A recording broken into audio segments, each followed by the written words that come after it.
Coming up on Messenger, we're celebrating legacy, community, and the faith that stands the test of time. In Teen Talk, we create a safe space where teens can ask honest questions about faith, life, and everything in between. It's real conversation rooted in curiosity and guided by truth. Then we sit down with Pastor Nunes to reflect on the 50th anniversary of the Brockville Seventh-day Adventist Church. He shares meaningful stories from the celebration and what it's like to witness God's faithfulness across generations. It's an episode filled with reflection, connection, and hope for the future.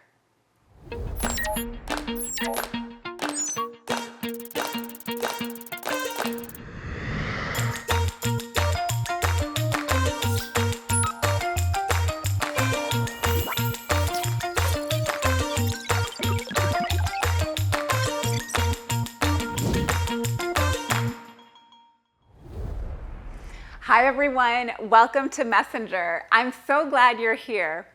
Today, we're reflecting on how powerful it is to have a space where we can ask questions, talk things through, and grow in our faith together. In Luke chapter 24, two disciples are walking along the road to Emmaus, confused and heartbroken after Jesus' death. As they walk, Jesus himself joins them, but they don't recognize him. What follows is a deep and honest conversation. They ask questions, they wrestle with their doubts, and as they talk, something begins to shift. It's a reminder that Jesus meets us right where we are, in our questions, in our confusion, and when we're willing to talk and listen, he opens our eyes and helps us understand. That's what the next segment called Teen Talk is all about. A safe space to ask, learn, and grow together in faith. Let's join Clecia and Clarona Felician.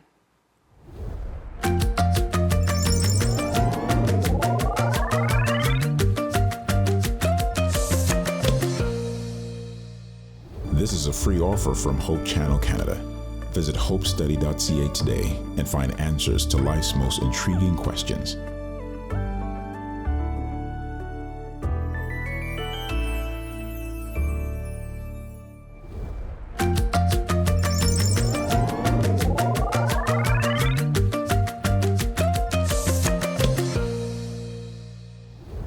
Hey, welcome back to Teen Talk. I'm Clecia. And I'm Clarona, and today we have a bit of a deep question. And with God's help, we'll try our best to answer it. I'm struggling with my mental health, and when I talk with my parents about it, they keep saying that God can fix it. Is it wrong for me to want to seek help? That's a tough one. And I feel like the best way I can kind of word it is in an analogy. I'm not sure if you heard of this analogy before, but it's pretty common. It talks about that there was a man and he was drowning and he was crying out to God. He said, God, save me, please, God, like reach out and save me.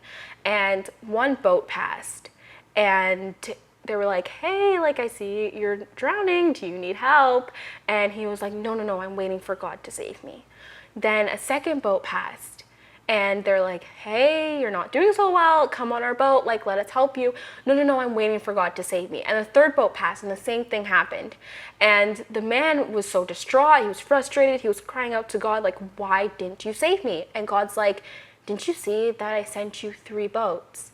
And I feel like that's kind of how it is with mental health. Like, even though you call out to God, God provides us with resources that we can use in order to help us with our mental health. Mm-hmm. And it also makes me think of, like, if you break your arm or if you are sick, right? Mm-hmm. You go to the hospital without hesitation because we know that God has given our doctors and our nurses wisdom on how to take care of us. And I think that's the same thing mentally, you know? God has in part on different people, different knowledge that can help us sometimes when we're mentally. And I feel sometimes with the whole mental health, especially in the Christian realm or outside the Christian realm, there's a lot of taboo around it. Like, a lot of people don't really understand. And But not because you find resources doesn't mean that it exists outside of your spiritual relationship with God. I feel you can still have a relationship with God and still, seek a mental health provider or worker to help you sometimes when you just need that extra help. Yeah, I definitely agree with that. And I feel like where it gets really taboo and like difficult being a Christian, and like if you have mental health struggles, it can be sometimes people can connect their mental health struggles with their relationship with God, in terms of saying like, oh, you're not close enough to God, or you're not unburdening yourself to God enough. That's why you're still feeling these emotions. Like, why isn't God taking it away from you if you're like asking him for help? And I feel like that's when it's important, as you said, to like use those resources. And honestly, if you don't feel comfortable like going to therapy, you can still reach out to people you trust. Like there's a Bible verse that says carry each other's burdens, and I feel like that's really important, because God doesn't want you to go through things alone. He knows that you need help. He created us as social beings, and I feel like that's really important. Like you can reach out to a pastor, you can reach out to a friend, your parents, a family member. Like don't hold that inside. You have to share it with someone else. Yeah. And also, like, you can also reach out to your church. They might have other resources, maybe they know someone in the congregation that's like a mental health worker, but also Seventh-day Adventist. So they can give you that Christian spiritual lens if you're looking for that. As you also mentioned, you can talk to your pastor, or you can also talk to a guardian or a friend or someone who you trust, right? And Proverbs 15 verse 22 says, plans fail for lack of counsel, but with many advisors they succeed.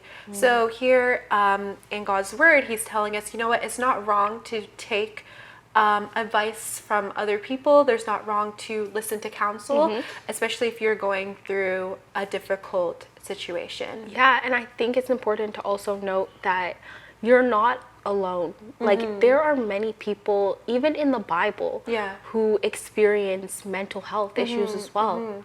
Yeah, for example, like Elijah, when he was going through his really rough time and they were killing all like the prophets around him, he cried out to God. He's like, God, like I can't do this anymore.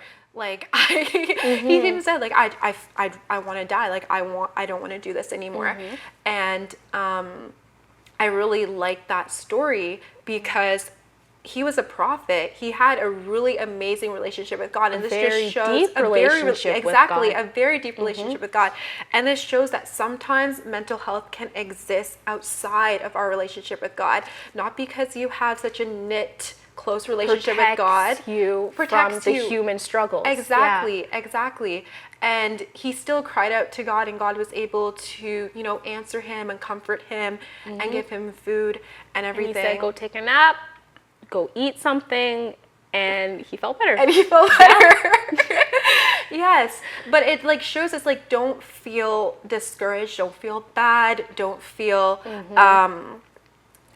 ashamed of how you're feeling. Of how you're feeling, because there's many people in the Bible who had close relationships with God and still experienced mental health. And sometimes it's just the situations that you're in. We're human. We live in a sinful world. There's a lot of calamities, a lot of things going on that can shift how you're feeling. The same way you feel happy sometimes. Happy and sadness, they're just both emotions at the end of the day. And some days you might feel happy, some days you might not. They're just all emotions at the end of the day. And I like the verse that says, Psalms 38 verse 18, it says, the Lord is close to the brokenhearted and save those who are crushed in spirit. And I feel like even though you're brokenhearted, you're not broken. Yes. And I feel like that's important to realize as well, because as you said, like it can be caused by so many different circumstances. Yes. Like in Elijah's case, it was because there was so much like death going on around him, like it affected him personally. Yes. And like if you were to bring it into our day, it could be like death of a loved one. It can literally be something as simple as like public speaking. You can have anxiety around that. Yes. You can feel overwhelmed with schoolwork. Like there's so many things that could trigger that, and not because it's not triggering someone else means that what you're feeling isn't valid. Yes. And it's not real. So I feel like don't look at how someone else is coping. And honestly, to add on to that, like sometimes people do a really, really good job at masking their feelings. Yes. Like sometimes you'd be like, wow, like we're going through the same experience, but how come like she's doing so well and I'm not? But sometimes it's like you don't know what people are doing in their, you know, in their alone time. Like you don't know how much they're crying out to God, how much like, you know, pain they are on the inside. So don't ever feel like you are broken or something is wrong with you when you're going through your mental health issues. And also Isaiah 41 verse 10 says, "Do not fear, for I am with you. I will strengthen you and help you. I will hold you with my victorious right hand." So God is always there to help us. He's always there to strengthen us through whatever circumstances that we're going through. Yeah, and I think it's important to note that the first person that Elijah called to was God. Yes. That was his instant response. So we're not dismissing the power of God. Yes. And the work that you can do. He can do within you when you call on his name. Yes. So we're saying like God is still your number one source. Oh yeah, always. He is the one that knows you the best. He created you. He knows you. He knows what you're feeling. He knows why you're feeling it. Honestly, more than any therapist would know you. Yes. God knows you first. So yes, use God as a resource. Call on him. Cast your burdens on him, but that doesn't mean that you can't also talk to someone else. Yeah, exactly. And as you mentioned earlier, Galatians 6 verse 2, it says, "Carry each other's burdens. In this way you'll fulfill the law of Christ." So one of the commissions that God has called upon us is to, you know, help carry each other's burdens, help be there for a friend in need or someone who's going through. It's important also, like being a receiver, like when you're hearing someone unburdening their thoughts on you or on how they're feeling, like it's important to validate how they feel, because what they're feeling is very real.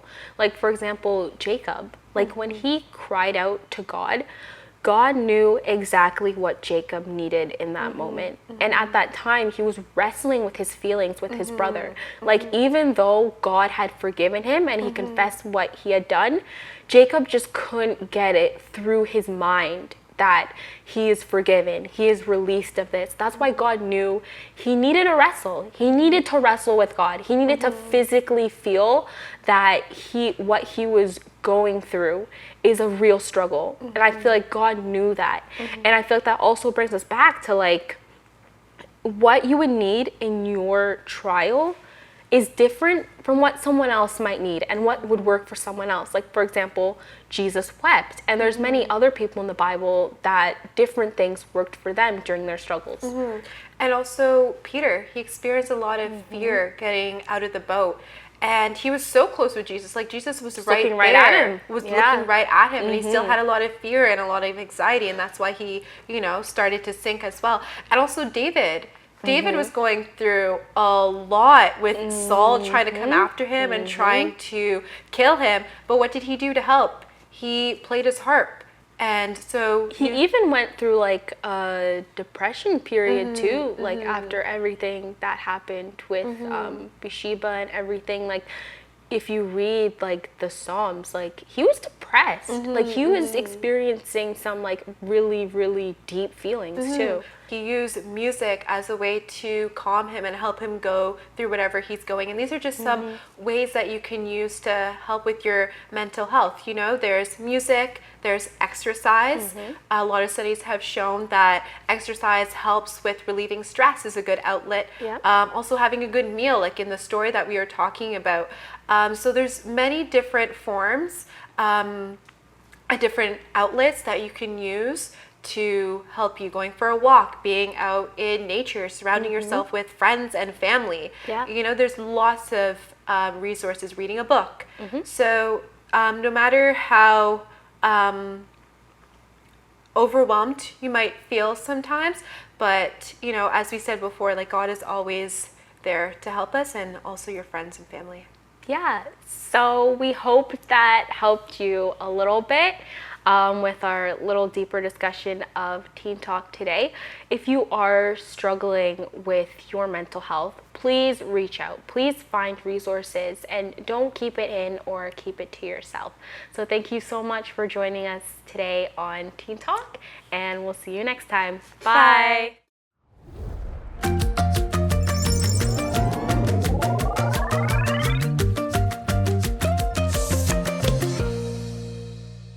This is a free offer from Hope Channel Canada. Visit hopestudy.ca today and find answers to life's most intriguing questions.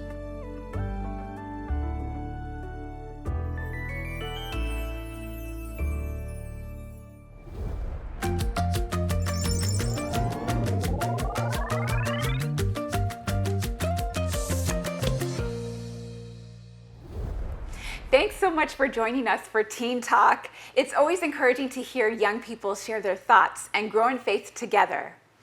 Now, we're shifting gears to a special conversation with Pastor Edgar Nunes. Recently, the Brockville Seventh-day Adventist Church celebrated its 50th anniversary, a milestone that reflects years of dedication, community, and God's faithfulness. Let's hear more about what this moment meant for the church and how the celebration brought people together. Hello, Pastor Nunes. Thank you for joining us today. Glad to be here. You've been part of the Brockville Church for some time now. In what ways has this church helped shape your personal faith journey, both spiritually and as a leader? I've seen God at work in ways that, frankly, I had not anticipated were possible. And I'm happy to be able to share that story with you today. Yes. So over the years, have there been any moments where you've seen God answer prayers in a powerful way or experienced a miracle within the church community that really stayed with you? Indeed, Adriana, we had the experience of selling the church and buying a new property. It began as COVID was about to explode onto the global scene. In fact, we took the decision to sell the church a few weeks before COVID became a global pandemic. And so when that happened, we wondered, how can God be leading us when we just made the decision to sell the church, when all of this is happening in the world? And God began to reveal himself to us and guiding us one step at a time. Wow, that's wonderful. So when you look at the Brockville Church today, its people, its ministry, and its growth, what are you most proud of as a pastor and member of this community? Well, whatever God does not work through individuals alone. He works when people are working collaboratively, yes, in consultation with each other. And so as we realized that we needed more space, parking space, one of our senior members began to look for alternative places of worship. And he looked for several years. Robin Sr. sadly has passed away. And so, lo and behold, when we were about to give up, Robin Sr. met our neighbor. He had a big business right next door to our property. And he said, well, our building is available for sale. And the price was very, very reasonable. And that building would solve all of our parking lots as well as the need for additional space. And so we found out that the municipality would allow us to rezone from a commercial building to a place of worship. And so we as a church at a business meeting in a cold winter day in February made the decision to sell and to buy the new building. Wow. So as the church celebrates 50 years of ministry, what are your hopes for the next 50? In what ways would you love to see the church continue to grow and serve? Well, I believe that in order for us to be able to proclaim the three angels' messages, we need to connect with people. We need to gain people's confidences. True. And the only way to do that, I believe, is to follow Christ's method alone. And Christ mingled with people as one who desire their good, minister to their needs, gain their confidence, and then he bade them follow me. And so I believe that we are focusing perhaps more and more than before in ministering to the local needs of the community. And so for the last 4 or 5 years, we have twice a year an annual food drive. We have one of our members, one of our elders, Dana Andrews, who leads us into preparing ourselves for the food drives. We go from door to door, distribute a paper bag, and the week later, the Sabbath after, we go and collect. And all the food that we collect, we give to the local food bank. And we have begun to be known in the community as a church that cares for the needs of our community. And so what are some of the other things that are happening? Well, in addition to the annual food collection, we also have a member, Linton Houghton, that God has placed upon his heart the desire to serve the community by conducting tax seminars. Well, not tax seminars. He actually helps people. They come to him individually around about March, April, May, and he helps them fill in their tax returns. And he has developed numerous relationships with these individuals. It will take time for the relationships to turn to spiritual matters, but that's a very important avenue that we have as far as reaching our community, our free tax services that Linton Houghton offers to the Brockville community. That's great. There's a lot of things happening at Brockville Church. Indeed. So looking ahead, are there any specific goals or dreams you're currently praying about or working toward, either for the church or your personal ministry? Yes, we have goals, and our goal is to touch people's lives more tangibly, you know. We praying and seeking for avenues. We have had a mental health seminar that we've offered, and we try to connect and serve the needs of the community that way. We also have annually, for the last 2 to 3 years, music programs for the benefit of the local food bank. Oh, nice. Again, Linton is in charge of that program. And so there's a growth in attendance, and there's also growth in the donations that are given towards the local food bank. Wonderful. So looking back, is there a memory, maybe a special event, service, or interaction that really stands out as one of your favorite moments at Brockville? Well, you know, I would say this about Brockville Church, that every single Sabbath we have a fellowship meal. And this may appear to be just a fellowship meal. It's not. It's an opportunity that our members have to connect, especially after COVID. Has been a very meaningful experience for them to speak to each other, to pray together, to laugh together, to enjoy good food together. And all of our visitors, they love spending time with us during the fellowship meal. We have an opportunity to know them, you know, either visitors that are unchurched or churched visitors. The fellowship lunch is such a powerful means to bind us together through cords of love and respect. That's beautiful. It sounds that the church members can really get to know each other and bond as a church family. Indeed. So being part of a church isn't just about attending services, it's about relationships and shared purpose. How has being part of the Brockville Church family personally impacted your life and walk with God? You know, I see God at work in so many instances. Just recently we had a testimony service. And I heard many beautiful stories, you know. I believe that as our members went through COVID and since then, that they faced tremendous challenges. But through prayer, they came to see that God intervenes in their lives. And I see God at work in ways that perhaps I'd not witnessed before, you know. So to see what God is doing in the lives of people and is really powerful. And it's very inspiring and uplifting to me. We serve a real God, a God who cares for us deeply. So is there anything else you'd like to share with our viewers today? Yes, indeed. I do believe that we have a very vital message to share with the world. But I believe we should consider the counsels that we have in the Bible and in the writings of Ellen White concerning the presentation of our Adventist distinctive beliefs. I believe that it is a gradual, step-by-step approach. I do believe that the premature presentation of our Adventist distinctive beliefs can cause confusion and prejudice. But if we follow the counsel that she has given us of sharing truth according to the audience's abilities to understand and to accept, then I believe we'll make considerably more progress in the presentation of the message we hold dear. So presenting our Adventist distinctive beliefs is a very important matter for discussion. Yes, that's very profound, and that's food for thought. Thank you. Thank you so much, Pastor Nunes, for sharing those beautiful memories and your heart for ministry. It's clear that Brockville Church has not only stood strong for 50 years, but continues to be a place where lives are transformed and faith is strengthened. We pray that the next 50 years will be filled with even more answered prayers, bold goals, and opportunities to reach the community with love. Thank you for joining us. It has been a pleasure to be here with you today.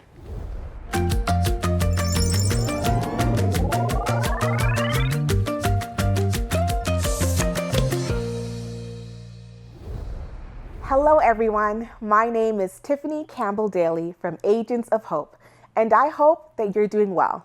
I wanted to take a moment to thank you for taking your time to watch the Messenger program with Adriana Joy Lewis. Your financial support would be greatly appreciated, and any amount makes a huge difference in impacting Canadians. Please visit agentsofhope.ca so that you can donate online via debit, credit, Google Pay, or Apple Pay. If you prefer to donate offline, you can e-transfer us at agentsofhope@hopetv.ca or mail a check to Hope Channel Canada at the following address: Hope Channel Canada, 1148 King Street East, Oshawa, Ontario, L1H1H8. Thank you once again for joining us on this journey, this exciting journey.